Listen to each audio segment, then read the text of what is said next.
Hey guys, Joe Tunney here at Infiniti of Kirkland in Kirkland, Washington, taking a look at one of the really instantly recognizable cool cars on the market, 2009 BMW X5 4.8i, 4.8 just being the displacement of the engine. Why do they call it displacement? Essentially, if you dropped an engine in a tub of water, it would displace that much water. This displaces 4.8 liters of water, and so they call it a 4.8 liter engine.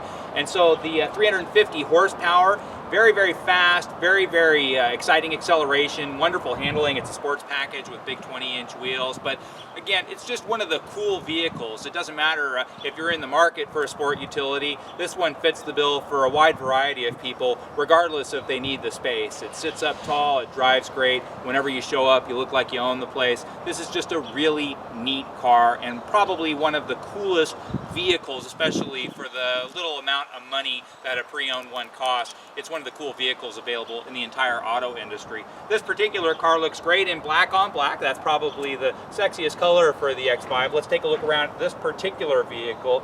Again, it is super loaded. It has the 20-inch alloy wheels with big chunky tires.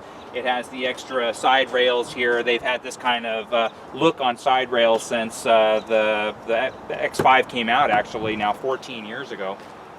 Taking a look inside, it's got those popular sports seats. It has wonderful Montana leather, and the leather and wood on BMWs has always been outstanding, and that is the case here as well. It's a very, very well put together interior.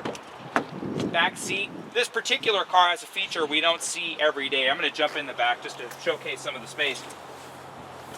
It is really roomy in the back seat, and a lot of people say, well, one of the reasons I like to look at the X5 is because it has an available third row seat. Well, unless you're a contortionist for the Cirque du Soleil, there's no possible way you're going to fit in the third row seat in an X5. It's got to be the smallest third row seat in the whole wide world. And so if you're looking for a third row seat vehicle, I highly suggest you look elsewhere if you're going to be utilizing that third row seat. But if you just want a really, really awesome sport utility, again, it sits tall, it drives fabulously, and just feels really luxurious and posh and refined, this is definitely the choice for you. But that feature that we never see is the theater package, and so this is a factory DVD monitor, and so if you have the little ones or your friends in the back seat, they can watch what's on the video screen.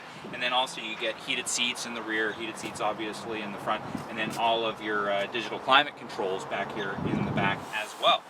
Also, you get sunshades on this package. It's actually a super well-equipped vehicle. Power tailgate, and it's always a two-piece tailgate on these X-Series vehicles, and so you can more easily slide stuff in, but you're not obligated to open this up if you don't need to. And then also you'll notice park sensors, and then this one is set up with trailer tow. A big, strong vehicle like this actually tows fairly well. Taking a look along at the passenger side, everything looks first class. Nice sport line finish, the black finish as opposed to the chrome finish, and then also black roof rails.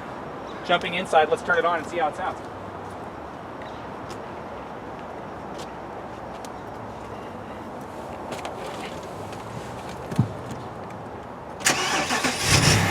Now this one has a receptacle where you can place the intelligent key, but this one has a push button start feature, and so you just push the button. You don't have to worry about the key. You can leave it in your bag or in your pocket or what have you.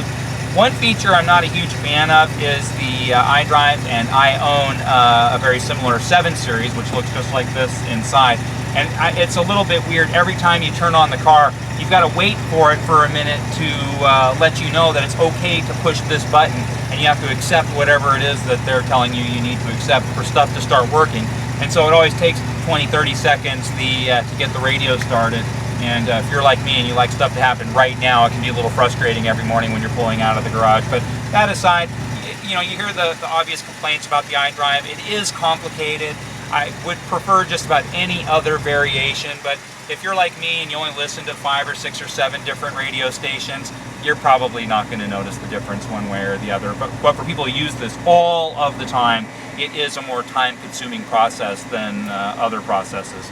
The shifter, the action on the transmission, it's pretty straightforward. You just push the button in, push it forward for reverse, and it tells you right here exactly what gear you're in, or drive. Push the P button and you're back in park. Has a wonderful screen, a big huge screen with a big rear view camera, big navigation screen or split navigation screen, and you can have the radio stations on the left side and the navigation unit on the right side. This one has the panorama moonroof, which is a fabulous feature. Why every car in the world doesn't come with this feature, I have no idea. It just gives you such a giant sense of space. I mean, it just feels much roomier inside. Any vehicle with the panorama roof, but a bigger vehicle like this, like the X5, actually feels even substantially more so with that feature. Looks dynamite in black on black. This particular vehicle is in fabulous condition. It's a good example of a wonderful car. If you have any questions about this car or anything here at Infiniti of Kirkland, please don't hesitate to give me a call. My name's Joe Tunney. I'm the sales manager here at Infiniti of Kirkland. You can reach me anytime at 425-821-1600 or just drop me an email at joet@infinitiofkirkland.com.